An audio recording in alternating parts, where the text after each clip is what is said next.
Welcome to Cold War Conversations, the home of real stories of the Cold War. Get a handgun at the back of the head, and it's a Soviet officer there, so I'm backing off with my hands up. Ooh, what's up? This is Cold War Conversations. If you're new here, you've come to the right place to listen to first-hand Cold War history accounts. Do make sure you follow us in your podcast app so you don't miss future episodes. Simon Wood served in the British Army's Royal Military Police in Berlin during the 1980s. He describes the unique challenges he faced patrolling the Berlin Wall and policing British troops in the divided city. Discover the political tensions, the camaraderie with fellow soldiers, and the surreal moments such as being present at the post-mortem of Hitler's deputy Rudolf Hess. We also hear about life at checkpoints Charlie and Bravo, interactions with East German forces, and taking part in flag tours in East Berlin, which resulted in various confrontations with Soviet troops. I'm delighted to welcome Simon Wood to our Cold War conversation. When I left school, I had ideas of what I wanted to do. I left school at 16, did an apprenticeship with National Coal Board as a blacksmith welder. I had other interests of career choices were the police or the military. And I ended up joining the Special Constabulary. I did that for a few years, got interested towards the police, looked towards joining the regular police, but then 84, the miners' strike came along. So because I was involved in the miners' strike, as my application had gone in, I had my interview with them, and they turned around, they deferred me. They didn't say no, they deferred me, which meant I was left in limbo. So I couldn't get into the civil police at that point in time, carried on doing the specials. Miners' strike finished. A year later, the colliery I was working at closed. Contacted back to the police and said, look, you deferred me for 2 years before I could reapply. What's my chances now? And that was only a year in. So they said, no, you've got another year to go. Applications for the police were taken a year, so that's 2 years still to wait. And I figured, right, I'll go for the military, do short-term 3 years with the military, go for military police. That'll help me on the CV if I do stick for the civil police side of it. If I like the military that much, I'd have stayed in. And that's how I ended up in the RMP, really. Because the miners' strike was a very bitter confrontation between the miners and the Thatcher government at the time. So it sounds like, or it implies there, that they were worried about your allegiances. It's a political thing. They had taken on some ex-miners as police officers, and the fallout they were getting, the bad press they were getting, it was just too much. And because he joined South Yorkshire Police, which is where I was, I would have been working or policing within those kind of communities. I suppose they looked at it wasn't worth the risk. So I was deferred for 2 years. I suppose the idea of that was the strike will get over, things will settle down, and we'll bring you in. But yeah, it was a bitter old time. There's lots of arguments for and against the strike, but ultimately it was Maggie Thatcher's ego versus Arthur Scargill's ego. Neither of them would give way, and the rest is history, as I say. Yeah, indeed. So you joined the RMP in June 86. Can you describe the training?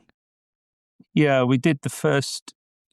It was the first. I'm trying to remember how many weeks it was. It was 8 weeks, I think it was. It was a CMS, a Common Military Syllabus, which is exactly the same as every squad he goes through, and no matter what you join. And that was just lots of shouting, lots of bee-stings, lots of ragging all your uniform around and throwing it out the windows and things like that. And general military stuff. You're learning how to shoot. For the RMP was the lovely SMG, and then you had to shoot that. And using gas attacks for the NBC training, the nuclear biological chemical warfare stuff. So it's basic squadding is what we did for the first few weeks. Once you completed that, you then started special to arms training, and in total, if you got all the way through in the same squad, which I did, you were there for 6 months. Did special to arms training, so that then went on to, there was driving involved because some people couldn't drive, so they had to learn how to drive. And then after that, you did Land Rover conversion courses, then to shoot the handgun, which was the Browning. We then had the law inputs, so it's all military law, civil law that you need to learn. And they just slowly built up on that one. And that went on, so you're there for a total of 6 months before you then got posted out to where you get posted to. So it's quite intensive. I mean, that 6 months doesn't seem a long time, really. It is when you're there and they're shouting. Yeah, I can imagine that, particularly the basic training. Yeah, part of it. It was. It was. I mean, you get it. There were other people. There was people when we got to the special to arms training. You'd have other people coming from different units wanting to transfer into the military police, and some of them stayed, and some of them came in and thought, "Just no, this is not for me." They just couldn't take it, and we were absolutely hammered in. Not etiquette, but in appearances, in standards and things like that. You get something slightly wrong. They don't say, "Oh, you got that wrong." You just absolutely bawled out all the time. And at the end of it, because you're promoted to Lance Corporal when you finish, because there are no sort of privates in the military police, so you're promoted to Lance Corporal. I mean, once you get out of the training school and you get to a unit, you then realise what just a big game the whole thing was. That you're just so worried about getting reports right that you've got to what you're doing, or making sure your creases are right and all this kind of stuff. It's just constant, and it becomes your world, and your whole world revolves around the crease. So if you can get a pass for the weekend to go out for a beer, it's just madness. But it kind of worked, I suppose, or back in those days. Yeah, I guess that is the way of the army. How did you get transferred to Berlin? Because I would imagine that's a high profile post, and they're only going to go for the creme de la creme, let's say. Well, you've said it for me. There you go. But yeah, no, I obviously did something right. You could put in for your postings. You were given a list of all the postings you had. So you got UK postings, Germany, West Germany postings, Ireland, or West Berlin was one of them. And I don't think we had the options of any of the others. Now, like Cyprus and Hong Kong, I think they were just totally off the radar. You put in for which ones you wanted. It was the policing aspect is what my interest was, rather than as I call it, the army camping, going on exercise all the time. Berlin was very heavy on policing, as general police duties, with some ceremonial stuff thrown in, and then the obligatory army exercise that you had to do. So I pushed for that one. And obviously, my face fitted, or I got the higher grades that I needed, and I got the Berlin posting, which was absolutely fantastic. And were you briefed before you arrived what to expect, how to behave, or any information like that? No. I think the only thing we got told to do was write a letter to the RSM to introduce ourselves to him, say who we are and that we're coming out. And that was it. There was nothing more than that. We got told we were given a fortnight's leave, go back home to wherever your home is, and then you would get sent out to your joining instructions, as it were, to get to your new unit. I ended up with 3 weeks leave because it was Berlin, and because of the situation of where it was, I ended up with an extra week's leave because I started chasing, well, where's my joining instructions? I had them. I'm supposed to go, sort of on Monday. And they said, that's fine, you've got another week. And then they came through, and it was some unearthly hour I had to be at, I think it was Luton Airport I flew out from. Went down to there. An RAF flight and an old Monarch airline is what we went out in, and landed in Gatow, where I was met. And interestingly, the landing in Gatow, we went down, and it was February when I arrived there. It was minus 13. I remember that. For me, it was absolutely freezing coming from England. For them, it was warming up. We landed. I remember seeing there was a lot of smoke and everything. Thought nothing of it. And it wasn't until a few weeks, a couple of months later, I was at Checkpoint Charlie and chatting to a guy who was obviously a regular traveller across there. He was RAF, hadn't seen me before, started talking, told him the date that I arrived, and they says, that was the date that the runway caught fire. And where they put the fuel down, or some liquid stuff down to defrost the runway, they hadn't put it down early enough. And then it ignited, and so when we went down the runway was catching fire behind us, which was quite interesting. But we weren't aware of that. I was more concerned about the RAF stewardesses or stewards who were, as we hit the ground, they jumped up and were holding up the overhead lockers because they were all that lot was shaking. It looked to me like it was an old Monarch airline plane, which obviously Monarch decided had its had done its time. But so the RAF thought that would be good for the troops.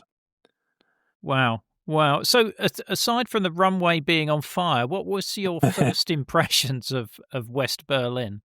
Gatow was a strange-looking place to me because I hadn't really been on any military barracks much at all. So I was trying to look at that.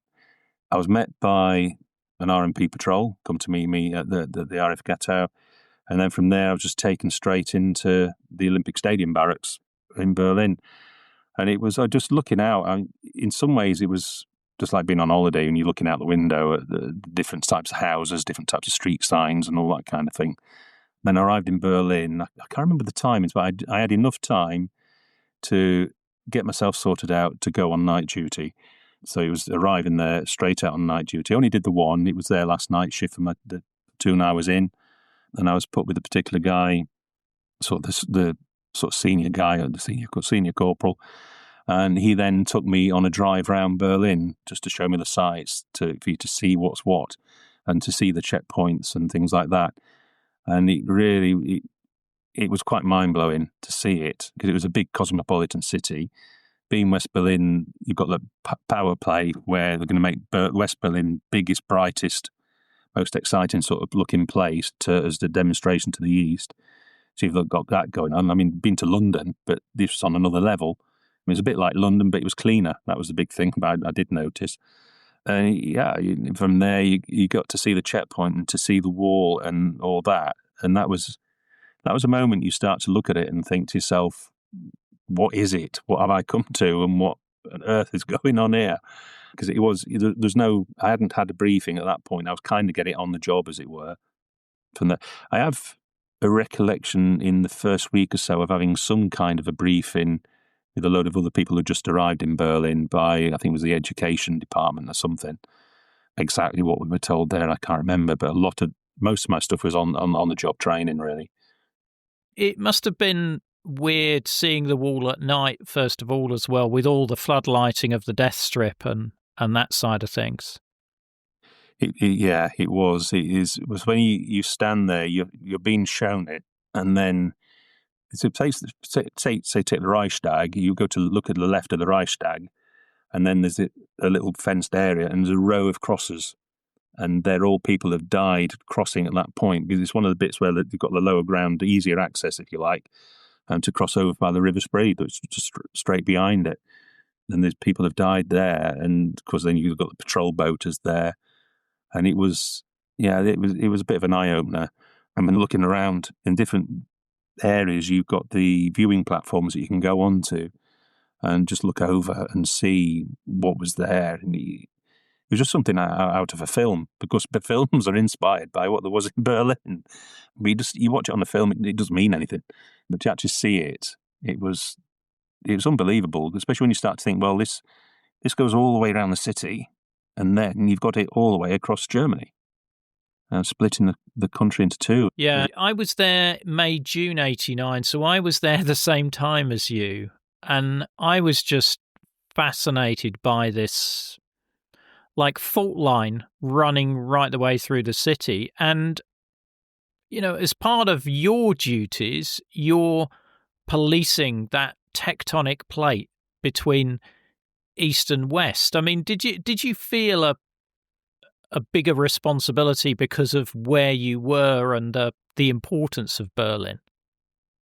I think you did. But in some ways, it was almost it was surreal. It's just think you've got the Berlin Wall, and then sometimes you'd have a bit of a grass bank, and then you've got pavement, and there's a curb. And the actual boundary was the curb. It was in front, and it was a bit weird that you couldn't walk up that piece of pavement. And you're supposed to be walking on there because that's their territory. And it was just absolutely strange. What Simon's describing here is that the Berlin Wall didn't actually mark the border. The wall itself was built up to about 6 feet inside the border. So if you were in West Berlin and standing right next to the wall on the West Berlin side, you were effectively in East Germany. It's the squaddies that we were responsible for, because we've got the German police, obviously, for their own people. But to see things, and obviously, if you saw West Germans are doing something that they shouldn't be doing on the things, we would try and talk to them and get them back out. But yeah, it was just, for me, it was just, this is what it is. This is how we deal with it. And you just took it on the chin and, okay, that's what we've got to do. Everything you did think to yourself, if this goes wrong, what's going to happen? This is a political incident, anything that you do. So you had to think carefully before you did anything which was involving that boundary. Because effectively you're 100 miles inside enemy territory there. So you can go into a bit more detail about your role in Berlin and what the different jobs that you had to do. The basic role was that of it's like a community policeman, effectively, within the military garrisons.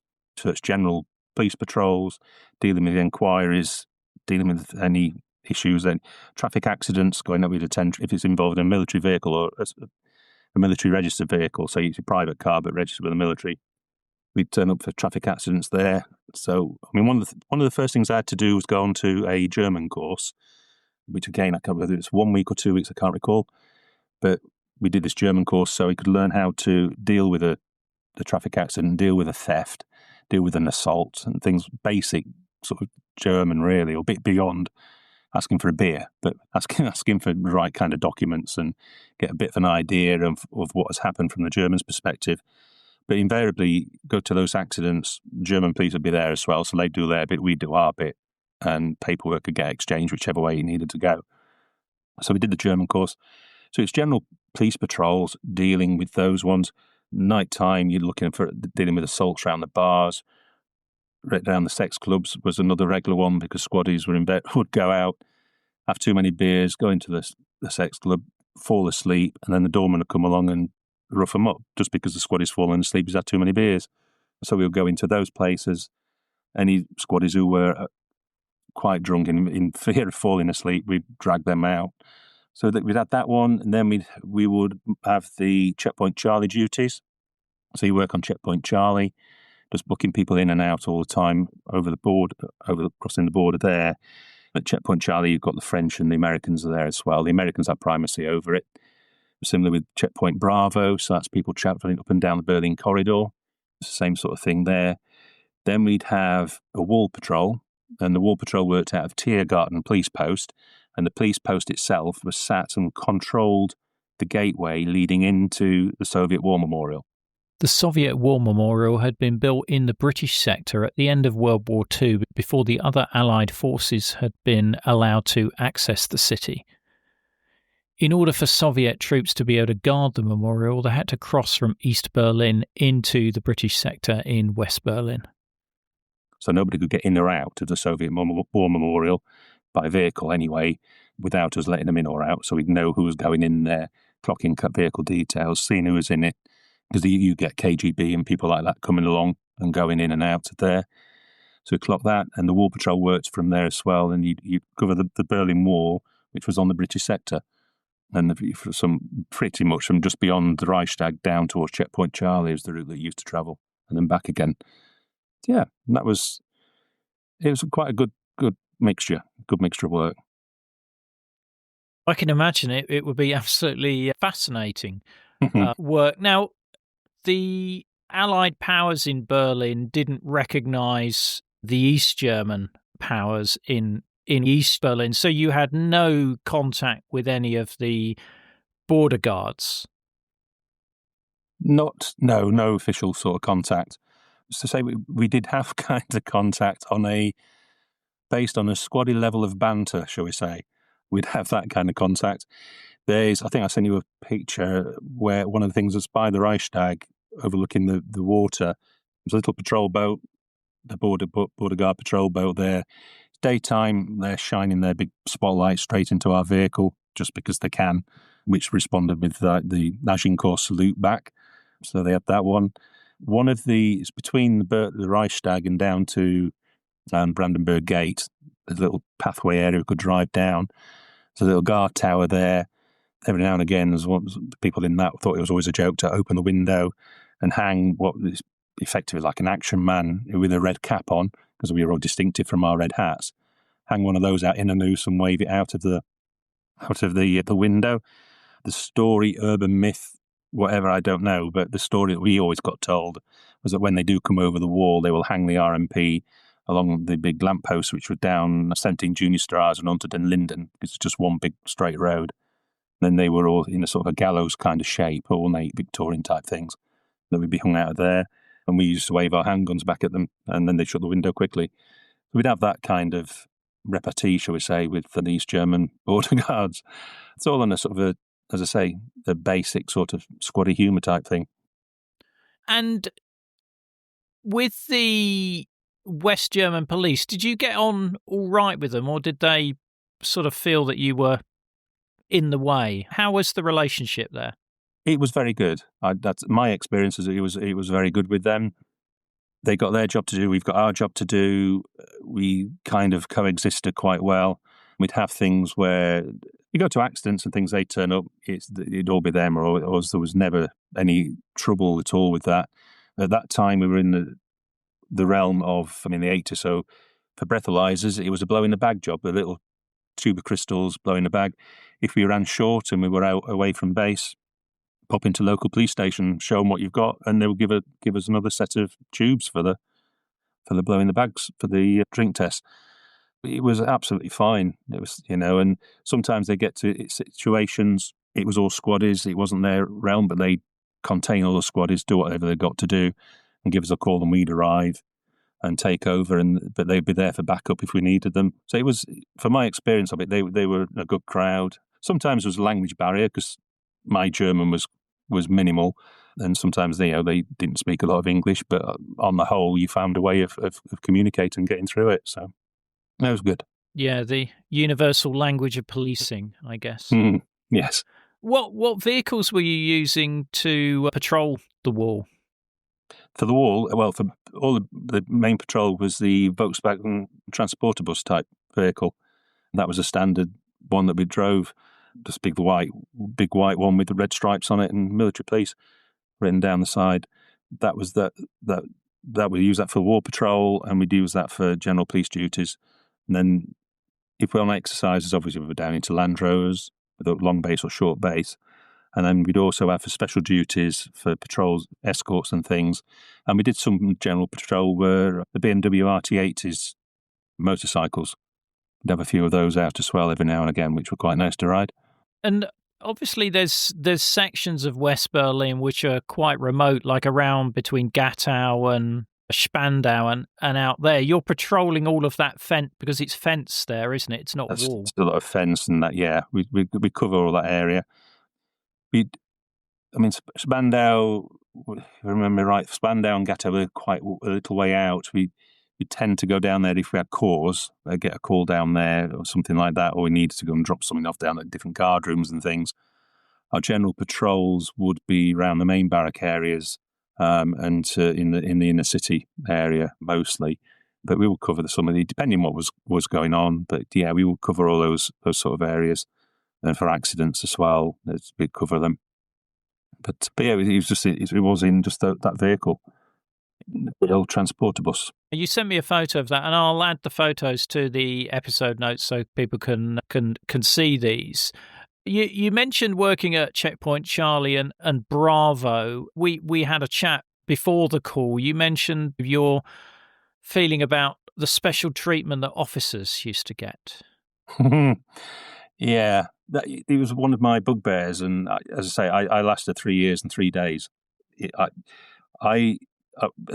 heart, I was a police officer, and that was how I was a police officer there, without fear or favour, and everybody's equal.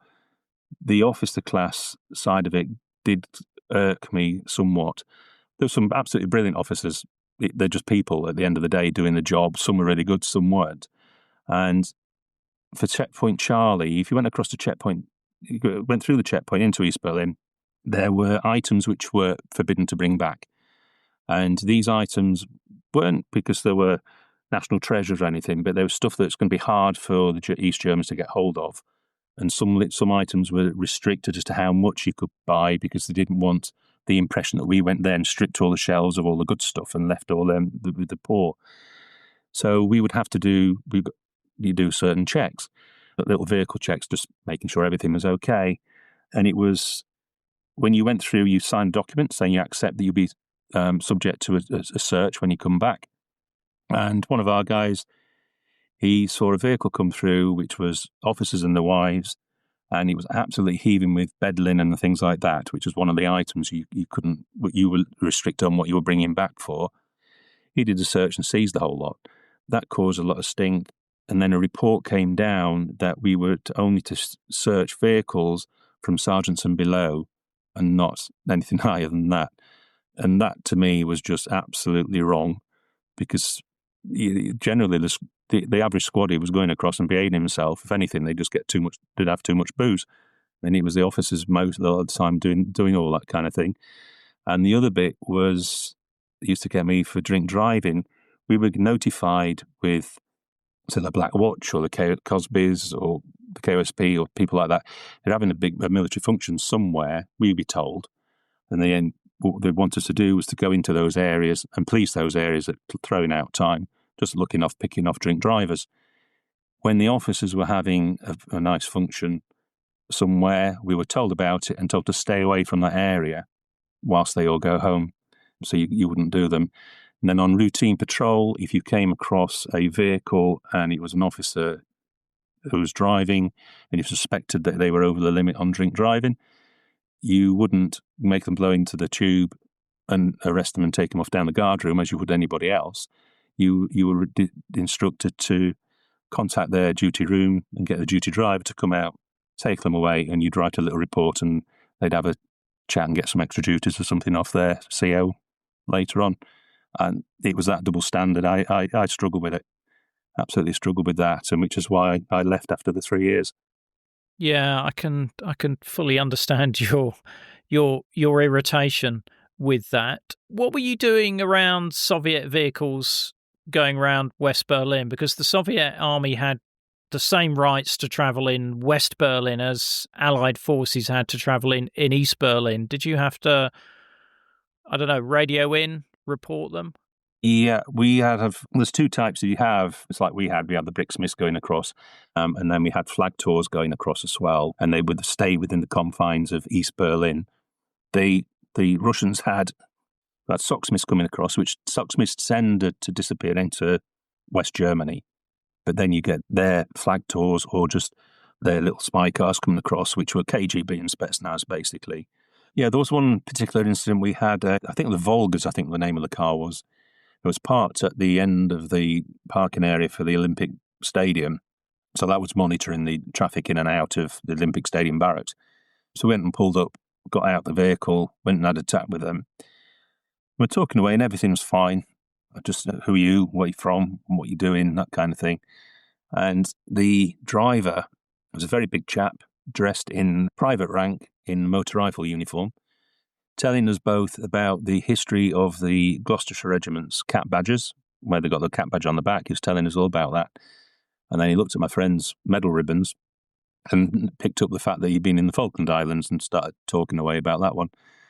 I asked him, just a simple question was that how come he, as a private in the motor rifle uniform, he seemed to know quite a lot about military history and spoke perfect English, at which point he just laughed and said, I think you know quite a lot as well, because obviously we knew he wasn't private in the motor rifles, at which point they sort of got back in the car and decided to leave. But yeah, they were right. It was a game in many ways. And the same vehicles, you would see them when we had exercises at Ruhleben Fighting City. One of the things we'd have to do would be monitoring vehicles in and out of the Fighting City. We know what's coming in, what's gone out. On the gateway, there's only one way in and one way out. And sitting on the opposite side of the track to us would be one of these vehicles with KGB sitting in there, or their military intelligence, just taking photographs and monitoring everything themselves, which is the same type of thing as we would do to those. It was a bit surreal doing that. Yeah, well, it must be surreal being so close to the enemy. I mean, actually walking up to one of their cars and having a conversation with them would be a bizarre concept. It was. When I got married whilst I was out there, moved into married quarters, and one of my neighbours was in the intelligence corps. We got on really well, and they struggled during the summer months with getting enough staff to go across and doing flag tours. I had a chat with him, I got clearance, and I went out on a couple of flag tours with them. And it was great. We would go into East Berlin. We'd been in a Mercedes G-Wagon, in all in green, in like barrack dress, but being lightweights and a jumper. And we go across in the G-Wagon. Sometimes there was instructions from Whitehall. One of the ones we got was about Stasi's quarters, which I can come to in a minute. But we would go around the barrack areas, seeing what we could seeing what you can look through the cracks. The walls for their barracks and that were quite poor. They'd just be concrete slabs. You've got gaps in between them. You've got furrows underneath with it's uneven ground, so you could look underneath and things like that. Just looking for any military kit and you can get pictures of it. And then we go around the railway sidings as well, looking for what was coming in, because where Berlin was situated, anything from the east by rail, come to Berlin, and there's a big circular route around it. It will all get sorted out, and then it would disappear down into East Germany. So we would go there, drive around those areas, just looking for anything to take pictures of. But the guy that I was with, obviously, that was his daytime, his everyday job. For me, I was just a passenger making up the numbers. He went on about some guy, whatever his name was, I call him Ivor for sake of argument. He said, I wonder if he's going to be on duty. We were in the G-Wagon, climbed up on the roof, and we're looking over the wall into this camp. And the chap I'm with sees this guy and shouts his name. He then climbs into a great big truck and comes driving off. We then get back into our van, drive away. He come out to chase us across this tank range. Got to a point where he couldn't get his track and his big heavy truck anymore, and we just parked up and got out, and there was a bit of a conversation between the pair of them. And again, there's a picture of me there, which I sent you, with me just standing smiling next to this Russian truck with two Soviet soldiers, which, considering they're the enemy, it's just. But I think one of the things with military is, no matter who the soldier is, there's a common ground of understanding, common sensibilities and sense of humour of things, and it's just that you wear a different uniform for the basic soldier, which is why I suppose in the war you had that thing. It's Christmas Eve where they play football in between the trenches. It's just that level of understanding, I guess, a bit of fun and a bit of banter between the troops. That is a great photo. I think I'm going to use that for the episode cover for this episode, because it's great. The guy leaning out of his lorry, sort of looking down at your smiling face there. There was one flag tours. We got asked about one of the. We got into the truck. We go there, and then the guy I was with, he said, "Right, the instruction we've got is to try and infiltrate the outer perimeter of the Stasi headquarters." And I said, "Well, what are we doing that for?" And he said, "Well, to monitor his response." And I said, "Well, no." Again, I've said, "Well, I know what the response is going to be, Giles. We're going to end up on the news. It's not going to look very good." And so off we went, and we drove around, looking, seeing where it was, driving back round and round and round. And then eventually there was a bit where the two guards on the main gate were away from the gate. They'd gone wandering down either side. All the barriers were up. And the NCO in charge, he just hit the front desk and just said, "Go." And a driver went, driving straight at the gate. They come running down. You could see these barriers dropping, just like dominoes, bum, bum, bum, bum, coming straight down to stop us. And the gates went across.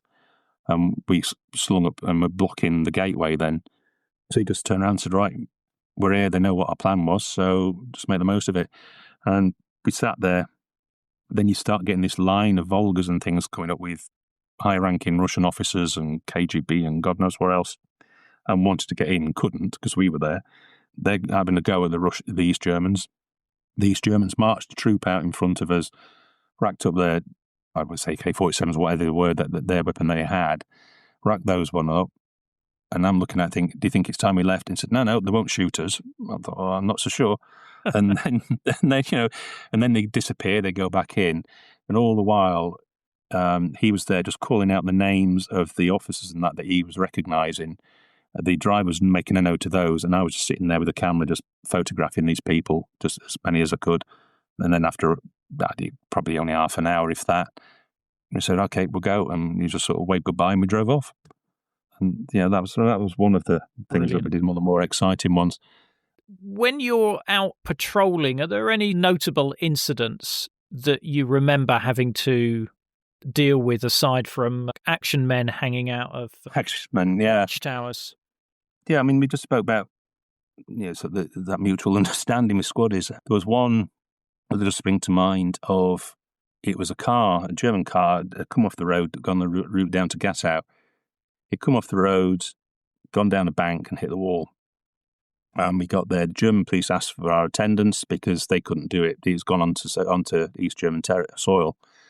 We were allowed to enter East German soil up to the wall because, I say, you got the wall, grass bank, and a pavement. And all they needed to do, their tow truck there, was hook the hook on the back of the vehicle and tow the vehicle out. Happy days, job done. There was a Soviet officer was there with these German border guards, a couple of them, and they wouldn't take the, because we got there and think, well, what's the problem? We just want this doing. Okay, well, can't they do it? And they wouldn't. They wouldn't touch it. And he said, "Oh, for God's sake, give it here." I took hold of the hook tow rope. We pulled the tow rope out. I went down to hook it onto the back of the car, at which point I then get a handgun at the back of the head, and it's a Soviet officer there. So I'm backing off with my hands up. Ooh, what's up? And basically, I hadn't disarmed myself because we were armed on duty with a sidearm. I hadn't disarmed myself. It was hands up, sorry. Lots of apologies and everything else. Slowly stepping backwards. I stepped back far because it literally was just a few feet. And then as soon as I got back onto our soil, his gun went away. I took my handgun off the belt, it's also showed it to him, put it down, and then I was allowed to go back in and put the hook back into the car and tow the car out. Just mad. But it was protocol. It was their policy, the protocols, the etiquette, whatever you want to call it, and that's what you had to deal with. Yeah, I've heard it called Berlinology, the sort of different rules and regulations. But so the barrel of his revolver was touching your head. You come down to the back of the head, and he was down here. He wasn't actually touching, but he was down at the back of the head, and you kind of sense, you look round. Okay, it's there, and as you back off, he's then just holding it in sort of waist high, just above waist high. And the Soviet officers would speak a degree of English, and I think one of the things I showed you or sent you is a travel pack, and in that travel pack there's a card on there. If you've got difficulty, you'd show this card. It's the expression that asking them to fetch you a competent Soviet officer, which I quite like that expression. Basically, it just meant a Soviet officer can speak English. A lot of them could, doing that particular role, because they got that contact with us. So yeah, you wouldn't want an incompetent Soviet officer, would you? No. Now, all along the wall, I remember when I was in Berlin, there's the signs there saying you are now leaving the British sector, and they're not like huge signs. They're sort of like metal signs on top of a pole. I would imagine that they're sort of collector items from certain unscrupulous people. Yeah, they are. It's one of the things War Patrol would do every now and again. You're driving down, you'd have a check sheet, and you're making note of which signs are missing, and then every now and again you'd be given a number of signs to go and take down. They're all numbered, and you'd have to go back out there and just climb up and screw these things on. And they're like an aluminium type sign. I would imagine a couple of feet square. That's all they were, white with a bit of writing on it and a Union flag on there. And they're just screwed on, and some people would take them off. Every now and again, you see in some of the more sort of remote areas, some people had shot the things with a shotgun or whatever. But I mean, you get that kind of behaviour out in the country in England. People just take pot shots at road signs. They'd have that. Some would be missing, some would be bent where people had tried to get them off, and then we would have to go and replace those as well. Yeah, that's one of the things we did. I did have one for many, many years. It was, as you were leaving, it was a general thing that you got given one of these road signs. I was given one, and it spent years and years and years and went from one loft to another, wrapped in a sheet. I'd never had anywhere to put it. They were an interesting item, but they weren't the type of thing you're going to hang up in your house. I mean, in the end, I sold it. I'm trying to think where it went to. It was some kind of sort of collector or some kind of small museum somewhere or other that took it. But yeah, they did go missing sometimes.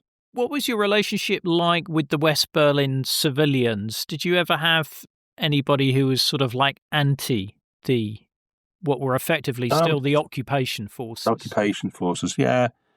Not directly. I never had any problems. I mean, even whenever I go anywhere, I always fight. I go on holiday and that. Try to be able to speak their language a bit, and I always found that would break the ice, because I found with the Germans, if you made no attempt to speak their language at all, you get nothing out of them. They couldn't speak English. They didn't understand you. Get nothing. If you make an attempt, most of the time they will come round and talk you to it, okay. And that's how I used to deal with it. Or going to a pub, I'd order everything in German. Go for a restaurant, I'd order everything in German. If you didn't understand something on the menu, you'd ask them, and they'd explain it.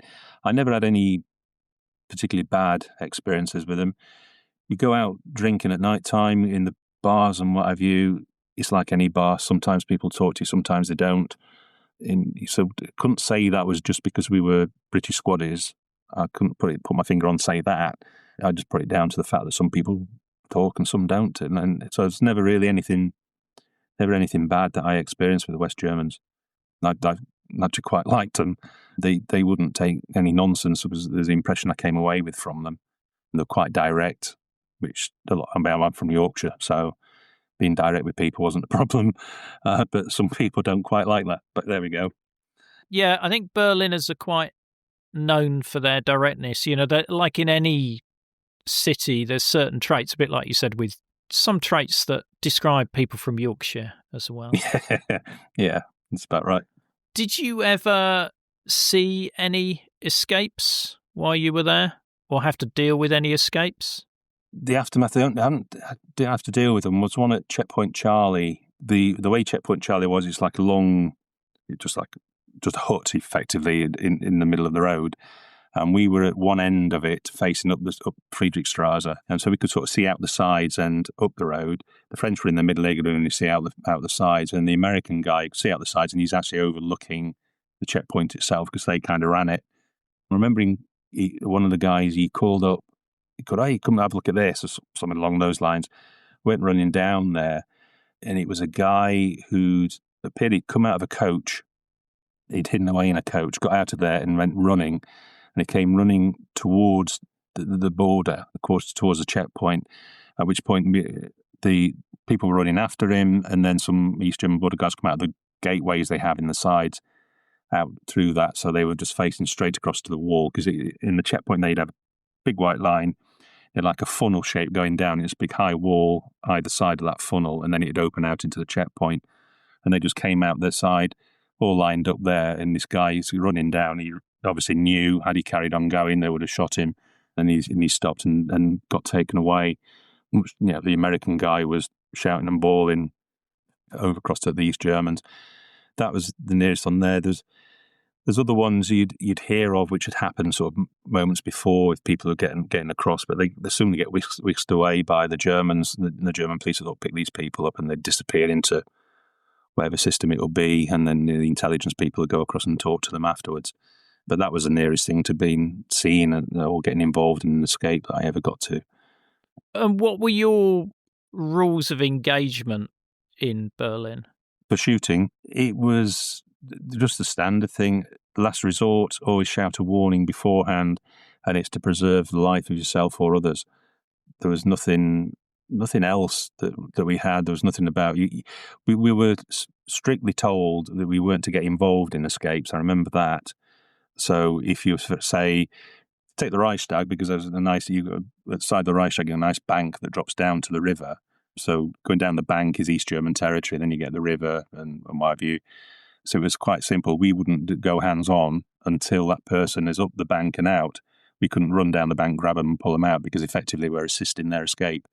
So we were quite clearly told you do not get involved in the escape until the person is on our side, and then you scoop them up to hand them over. But yeah, we didn't get involved. There was you couldn't sort of return fire. So if you were standing there and they'd start to open fire, you couldn't get out and shoot them because they're in another country, effectively. You couldn't do that.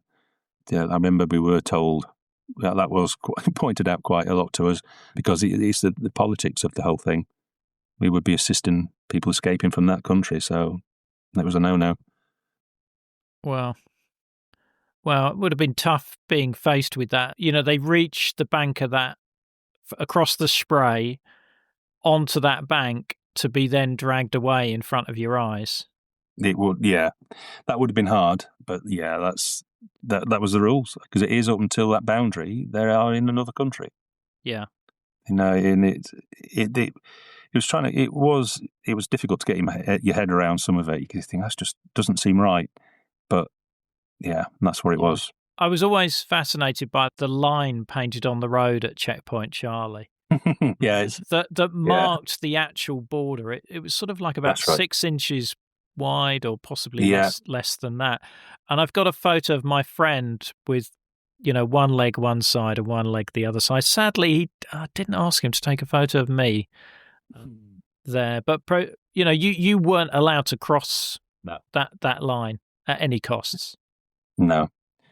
The only time, if there was an incident involving Western vehicles, Western people, which required sort of police intervention, as it were, then we were allowed to, but you'd have to disarm first before you do that. You were not allowed to cross over that barrier armed. That was a massive no-no. And then you could only cross that barrier if there was a particular issue. But obviously, if it's beyond the wall itself, and then it's down to these Germans and everything else. But yeah, it was quite strict on what you could win with those lines, because that line you talk about, it was just like the stop line on a normal road, and just went across the whole width of the road. But the whole thing with the wall, because you'd be going down a road, or you see a road, and all of a sudden it just stops because there's the wall there, but you can see the road disappearing underneath it, or a house has been cut in half. It's just really odd. Yeah, really odd. I remember being at Potsdamer Platz, and you could see tram lines disappearing under the wall there. And yeah, bizarre place. You mentioned exercises before. What was your role should the East German army and the Soviet army actually cross the wall and invade West Berlin? The military police role generally, it wasn't a case of sit up and fight. It was getting troops into the right locations. So it was literally, it's traffic control is the best way of explaining it. Getting route signs out there, making sure everyone's going into the right place, making sure places are clear that the troops would need to go through to get to. And then after that, the bulk of the stuff I did was down in Berlin. We were around the Ruhleben Fighting City area, and that was it. I remember, I'm trying to think of the name of them, because some of your podcasts, I've heard people talk about Rocking Horse. My memory, which could be wrong because we are going back to the 80s now, was Rocking Horse, I thought, was the one down in, if you got a Rocking Horse, we knew we were going to West Germany, and the other name for the exercise was Bear Defender. I have since been thinking it was Bear Defender that Hess was going into hospital. I can't remember now. But there's Bear Defender and Rocking Horse were the two that I'm aware of. And a lot of the time we just end up at Ruhleben Fighting City, and then we get information coming out, okay, all the families have left, we're on our own here, and you were in your little position, just waiting, and after a few days, someone will come and tell you that you're all dead. Time to go home. Right. That was Berlin. Yeah. I interviewed somebody who was involved in the defense of Gatow, and I think they had an exercise Grizzly Bear, which could have been on the same theme as Bear Defender. Could have been. It might be we had regimental names for different exercises because we did things slightly different to everyone else. There was one exercise we did do when we went across the Havel. We were out, and it was a bit of a jolly trip around Berlin, and we crossed the Havel. That was quite entertaining. It was the first time I'd ever done a river crossing. Driving Land Rover onto this pontoon thing, and so your wheels are just slightly overhanging the edge of the craft that you're going across on, and okay, you can't stay in your vehicle, you've got to get out, and there was nowhere for them to go because it was straight in the water. Yeah, that was interesting. I remember we did that, and then through the Grunewald, and you go through the Grunewald, and then disappear back into the city. It's one of the ones I can remember doing. But yeah, every now and again you get one where we would end up down in West Germany. We'd gone for several weeks down into West Germany, and when we were out there doing those ones, that was proper R&P route signing, getting your things moving to here. manning maps, making sure maps are updated, where bridges are out and everything else, and feeding that into the system. And then just out generally doing route signing. And then where the troops were coming down, there's perhaps going to have a bit of a battle on a hillside, coming down that hillside, crossing the roads and going onto another range of hills. We'd be down there controlling the traffic as they're getting across, which was all a bit bizarre because one minute you're all in combats and cammed up and can't be seen and don't want to be seen. And the next thing, you've got fluorescent jackets on yourself, flashing lights and big traffic ones directing traffic. Was all a bit strange. But that was the job. Yeah. That's what we had to do. Yeah. Now, a little moment ago, you mentioned Rudolf Hess, Hitler's deputy Führer. So you're in Berlin at the time of his death? That's correct, yes. Now, Hess, when I got out there, because you get told Rudolf Hess and everything else, that was quite strange for me because my parents were in World War II. Rudolf Hess, you hear about in history, and all of a sudden he's there in the same city. He was an old man, he's in his 80s, frail old boy, not very well. And it was the care and attention, really, that kept him alive. I'm trying to think whether it was 2 or 3 times he went into hospital whilst I was there, and we got involved in doing the protection of him when he was in the hospital. Because then you get moved, I'd get an ambulance in and do an R&P escort from Spandau Prison to the BMH. There'd be a platoon of infantry squaddies there. They'd up the security, so you'd have extra infantry on the gate, on the doorway going in, or on the gates, then on the doors, and then all the way through the hospital up to a whole hospital suite, which is where he was. And then you get the R&P check controlling entrance into that suite, and then we'd be inside as well, actually with him, up to the point where you'd have one sat in the room with him, one sat outside, and then we just on a rotation system. And he was just a frail old man. I can recall on one bit, he was being helped out to go, I think he was going to the toilet or something like that. And he stumbled and put his hand out, grabbed hold of my arm. But there was no real strong grip to him at all. He was just fading away. And then, of course, he died by suicide, but that's what we're told. And he was taken, military police escort from Spandau to the BMH, put in the mortuary.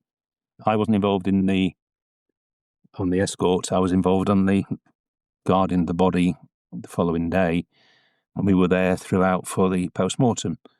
So we'd have, say, same setup down to the mortuary bit, R&P desk controlling entry into that post-mortem suite, and then there'd be a couple of us inside, or a few of us inside, just with the body. And then you'd have a big room, the pathologist and his assistant, the body's laid out, big screen, and then you've got all the officers from the 4 Allied powers sitting there to watch the post-mortem, which we were watching as well. They do the post-mortem. When the post-mortem is over, everybody gets taken away for a cup of tea and slice of cake, and we stay in still with the body. The pathologist left, even the assistant, and then, of course, he says, "Oh, come round, lads." I'd never seen a post-mortem or anything like that before, and we got round there. So you got the body laid out, and post-mortem, everything comes out. They take the front of the chest off. Well, the head's sort of cut away and the face is pulled over and slice the top of the skull off and the brain and things comes out. They've taken the contents of the throat away because it was through hanging or strangulation that he died. That was taken away. And then the whole contents of the body was just empty. It was just a bit like the chicken at Christmas or the turkey at Christmas. You've got the ribs coming up around the side and everything's taken away. That's all in a big sink at the bottom of the table.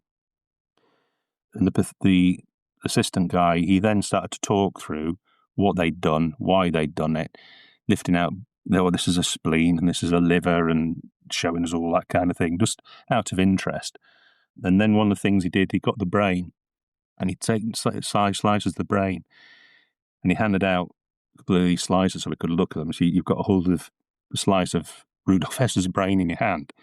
And then he was talking through what you could actually see, because it was, the best way to describe it, it's like a slice of cauliflower, and then all the ventricles and things you can see going up there, and some of them get dark marks, and you start to say this is in the particular lobe of the brain which controls this part of the body, and this discoloration would indicate so-and-so, and this indicates that. And he was talking you through it, which was good because it took away that shock and sort of horror of what you were actually seeing. This dismembered body is not particularly nice, But because he's talking you through what you're actually looking at, it's quite fascinating. And it's the history of it. And then everything's put into the samples they needed, but they took. Everything's put in a big bin liner, put back into the chest, the whole thing's sewn up, and then they padded out the throat area, gets padded out and sewn up. So it looked quite sort of as presentable as you can. We then assisted putting the body into an aluminium coffin, and I think it was a Remy that came in and soldered it together, the lid, and then we lifted that up and put it into a proper coffin, and then that gets all screwed down, ready for transport. Because the body then had to be in a sealed contained unit in order to go across continental borders. And when they're doing that part of the body, all of the 4 Allied powers officers, they were all brought back in to witness Hess's body, put in the seal bit, sealed up, put into the coffin, and that sealed up. And then from there, it went into the chapel arrest, awaiting transport. So that was my involvement with Rudolf Hess. Wow. Wow. You must have had quite a strong stomach to have seen that and I mean, held his brain. You had his yes. a piece of his brain in a piece of his brain. You had a glove on, I'm presuming. Yes, yeah. When we went in, we were in full R&P uniform, but when we went in, the hats came off. We were given a face mask and some rubber gloves, and you went in. I mean, even if you just holding open the bin liner as he was lifting all the bits and bobs out and putting them into that, you still got a chance of being splashed, and which you don't want. So we were covered up. But yeah, that happened. That you've got that. I think because had it been a normal person that was going through a post-mortem, I would probably have, I don't know, passed out, walked out, or been sick. I have no idea. But because it was Rudolf Hess, because it was history, it was just that fascination of, oh my, what are we looking at here? This is just brilliant. And then we were getting all the talk through, this is what we've done, this is why we've done it, and passing all these, showing us all the different parts. It was just that morbid interest, I think, that got you through it. But yeah, there was a captain in the R&P and 6 R&P guys who were involved on that.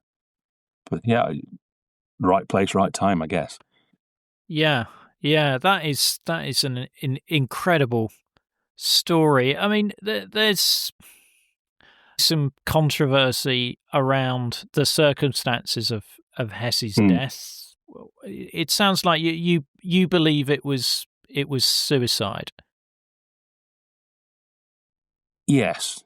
I mean, I've got copies of the reports and everything else, and he died from asphyxiation through suspension. And they say he hung himself. He was by an electric flex off the window fittings, and he tied it around. He was around his neck, and he'd slumped forward, and that's how he asphyxiated. Now, he was coming towards the end. I think it was with the Americans. He was coming towards the end of the time. He was having the Russians look after him. Now, the Americans and the English treated him quite well. The French he was a bit ambivalent about, but the Russians, he hated having the Russians look after him.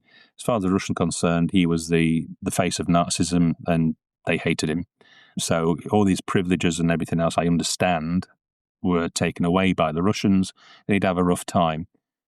The short time I'd been in Berlin, because I think it was about less than a year at that point, the short time I'd been in Berlin, he'd been in and out of hospital about certainly 3 times that I'm aware of, that I've been involved with. And his health was failing. I'd hold my arm at one point, and he was a frail old man in his 80s, and he's not very well. He probably felt his time was coming towards an end. Had he died when he was in possession of the Russians, as it were, he would have died sort of quite a horrible thing. So, yeah, can an old man in his 80s tie a knot suitable enough to take his weight and strong enough to asphyxiate him? Apparently he can. I'll leave that to people to make their own mind up. I mean, reading through the reports, it sounds like everybody did what they had to do. But he also, they reckon that on 2 previous occasions back in the days, he tried to commit suicide as well. So maybe he had enough and he went for it. But it wouldn't be for me to cast any other sort of aspersions on that story, I don't think. I'd just say he was an old man, didn't want to be looked after by the Russians, and funnily enough, he ended up dead. I'll put links to those reports in the episode notes because they are quite interesting reading there. Don't worry, there's no graphic photos in them. Now, I just wanted to talk to you about the Lenne Triangle near Potsdamer Platz, because this was a triangle of land that jutted out into West Berlin, but was actually part of East Berlin, and the West Berlin Senate bought the land from the East Germans. But there were a number of West Berlin squatters on that land, I think, after the transaction occurred. Did you have any interactions with the people who were on that land? No. I remember what it was Berlin Senate were buying up, because there's apparently all the way around Berlin was several of these bits of land sticking out. Some of them quite sizable. That piece of land was quite a big piece of land. So you had the Berlin Wall go along, and they got this triangle of fencing going on. It was just scrubland, is what it was. They bought it. The fencing came down in preparation for it being handed over. It was still East German soil, still East German territory. And I know when we last spoke, I can't remember any squatters going there. I remember when it first came down, we got told to go along, drive across the front of the wall and see what happens. Now, I frantically said, well, I know exactly what's going to happen because they don't want us there and we're going on their land. They weren't interested. We said, no, go. So we arrive at the location, and it was it was just in a track which was just wide enough to get your van down. We got there, called upon the radio, about to cross into the triangle now and go across. And there were a couple of East German, two patrols, East German people with the Russian officer, which was their standard format. We started to go across. They came running over. We get stopped. There's a lot of shouting and bawling through the windows. And then they start picking up the others come across and had these blocks with them to try and put blocks underneath our vehicle. So I got out my van to grab one of the blocks to throw the block away, just get that away from my vehicle. Of course, at which point I'm stepping onto East German territory and I'm armed. So again, out comes a revolver and there's a lot of shouting, and so my hands are back up, get back in the vehicle. These blocks get back on the vehicle. We can't go anywhere. Call upon the radio, and we have to wait for an interpreter to come down, do some negotiations, then we get released. It's a game. It was a game. Now, I'd said to you, I can't remember anything about the squatters. And then when I was looking through for photographs to send you, I found pictures of squatters in that triangle. I don't recall myself having dealings with those squatters. Whether I've gone down and I've taken pictures when I've been off duty or something and gone down wandering around having a look, which is I was prone to do. I honestly don't know. I don't know. They're my photographs. Yeah, I think that there was quite an event with an eviction of these squatters, which I think was probably carried out by West Berlin police. And the really famous thing about it is a number of the squatters climbed the wall and climbed into East Berlin, where they were welcomed with open arms by the Grenztruppen, fed and watered, and then allowed out through one of the other checkpoints. But, from a propaganda point of view, people crossing from West to East Berlin in that way was, valuable to them. I'll have to find the video of that and share that with you and put that in the episode notes as well. That'd be good. Yeah. I mean, that was reminding me, that thing you say about the thing of from the West going across to the East. I think I mentioned before I remember they had some big concerts in Berlin. It was a fantastic place if you like live music, which I do. But Bob Dylan. Now, I had a ticket to go and see Bob Dylan. He was playing, I think it was in the Valbuna. He was down to play. And then the day before the concert was due to take place, he swapped venues and decided to go and play in Treptow Park, which was obviously in the East. And your ticket's still valid, which wasn't really a lot of the use to me because I was going on my own. There's not a lot of people in the RMP at that time not in when I was there, like Bob Dylan. And he was going across there, and then so I had to trying to find someone else who could get a ticket and wanted to go across to East Berlin to go and watch Bob Dylan whilst wearing full military uniform, which was kind of not really a thing that Bob Dylan stands for. So I didn't go, and I got my money back on my ticket, which is fine, but I didn't get to see Bob Dylan. But what I did do was I drove down into Kreuzberg, which was not one of the best areas of Berlin, to where the wall was the nearest to Treptow Park. And there was about 20 odd people, 20, 30 people, West Berliners, and some Americans were there as well. And we just sat there talking amongst ourselves, a few bottles of beer being passed around, and you could hear, in between trains and things going by, you could hear Bob Dylan and Tom Petty coming over the Berlin Wall. And one of the things that was quite bizarre, because he was a Western iconic figure performing in the East, and the Westerners are denied seeing him and experiencing him. It's the East and have got what we wanted. So that was like a role reversal, because I know they were outside the Reichstag, they get some big acts playing outside the Reichstag, which of course is quite close to the border, and they cause all sorts of mayhem in the East. So you got Genesis, David Bowie, the Rhythmics, but I saw them there, and Pink Floyd. Pink Floyd, this is the only time I managed to see Pink Floyd live, which was brilliant. They did their full show at the front of the Reichstag on the Platz der Republik, I think it's called, on out there. And of course, the East Germans, they would stand on the other side listening to it. But apparently, I found out some years later that it was causing a lot of trouble. It was like a big Pink Floyd concert with riots and everything, and he was leading up towards the end of the Soviet bloc. These people are playing, and it wasn't till after, when you realise the significance of what it was, and the Bob Dylan not playing and playing in the East, that kind of brought it home. I think, that's it. In fact, I try and find it. I was a bit of a geek with Bob Dylan, I must admit, in that time. And there's one of his fan book things called The Telegraph. And I actually wrote a letter in, and it just got published in The Telegraph, that concept of listening to him playing in the East, and we couldn't get into him. I'll dig that out and I'll send you a scan of it. Yeah. We'd love to see that. Sure, I've still got that one. I'll have a look. Yeah. But, yeah. And when I was in West Berlin at the same time as you, I saw REM at the Metropole. Oh, right. Yeah. The friend of mine I went to Berlin with, he really liked REM, and we went and saw them there, which was fun, because it was sort of like an old cinema venue. Yeah, I think I remember what that one was. Zollendorf Platz. Yeah, I think that's where I saw Jethro Tull there, I believe.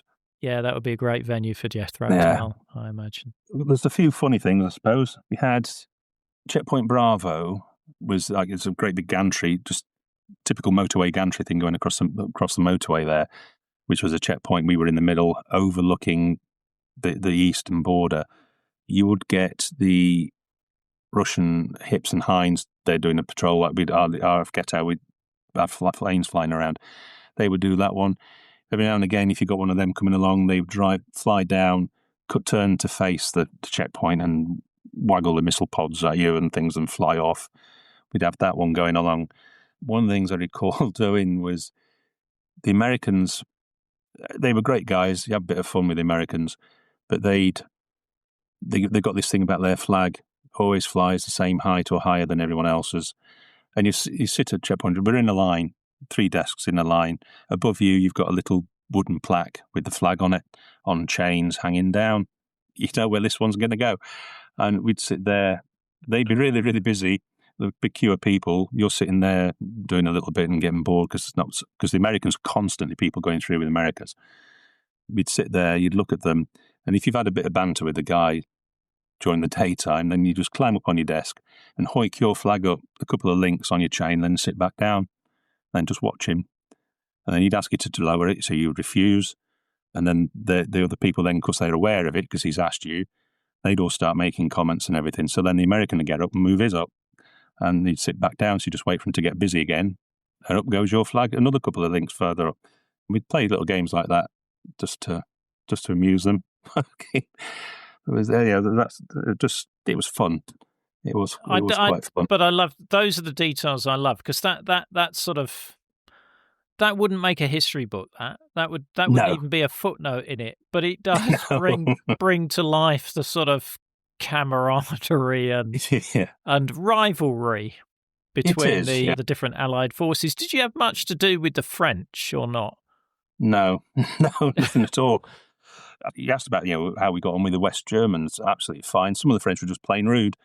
I think whether it was down to the language barrier, whether it's because they were conscripts, I don't know. But the French would try and talk to you and get a little bit of pleasantries, but very little.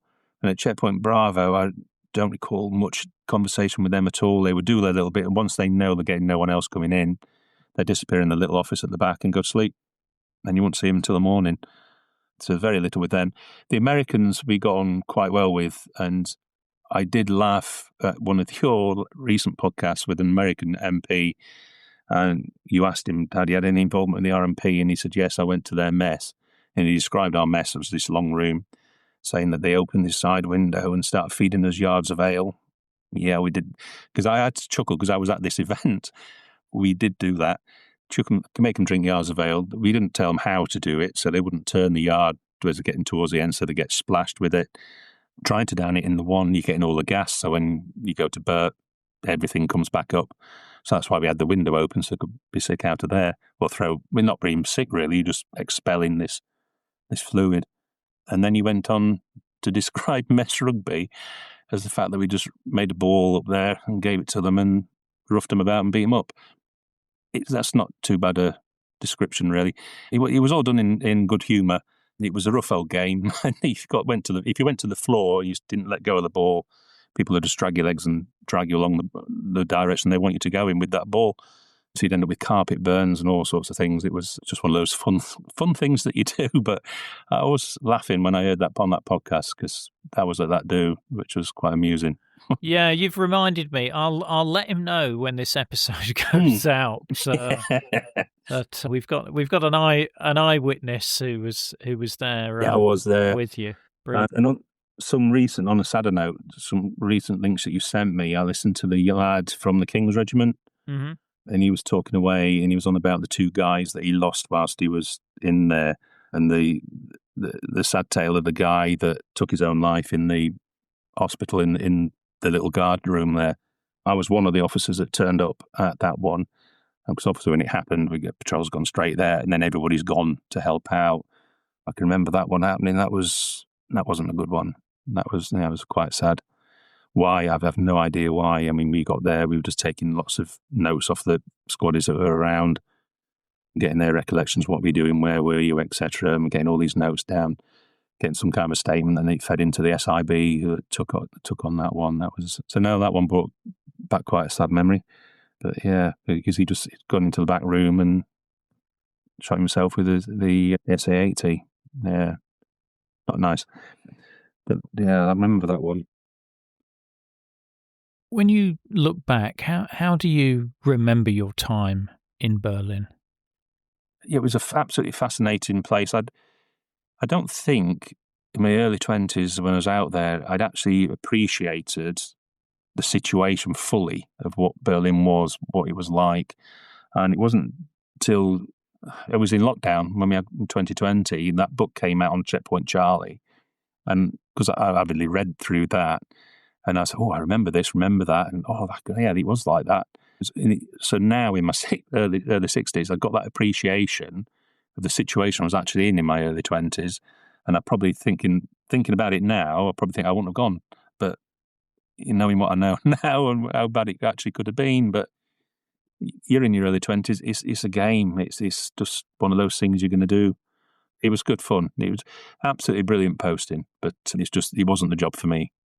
Yeah, and you were there at an amazing time. I mean, within a few months, the wall had fallen and the city had changed forever. And to actually see the city as a divided city, I mean, I'm very grateful for the fact I did get to see it before the wall came down, because it really gave you a very different perspective of, well, particularly what it looks like now. I mean, Potsdamer Platz is just completely unrecognizable from the wasteland it was in 1989, whereas it now looks like, I don't know, Manhattan or something like that with all the skyscrapers. It's incredible. Yeah, I've not yet been back. It's on my list of places to go back because I absolutely love that city. It introduced me to things like currywurst, which I'm forever grateful for because I do enjoy those. But yeah, it's an amazing place. I mean, you try to talk to people about it now, and they don't really get it. I think. I mean, watching TV, there's the Bridge of Spies with Gleiniger Bridge. That just fascinating. People think it's just in a film. No, it was there. It was actually there. And there was a series which I actually thought was quite good. Deutschland, it was something like Deutschland 83, 85, and 89. That I really enjoy. I know it's a drama. It's a bit of a comedy as well. I mean, it was tongue-in-cheek. But a lot of the stuff that they were doing, you think, oh, I remember that kind of thing. And all those things were, just add up. But no, when I did leave Berlin, I left Berlin and went and joined the civil police. And would introduce yourself and where you're from and what you've been doing. And I said, because I come from Berlin. And they turn and say, oh, will the Berlin Wall ever come down? I said, nah, can't see it. Because he was just Technicolor on West Berlin side and black and white in East. That's the obvious way to describe it. It was so different. You still got pockmarked buildings and everything from the war. And we thought, that's never going to change.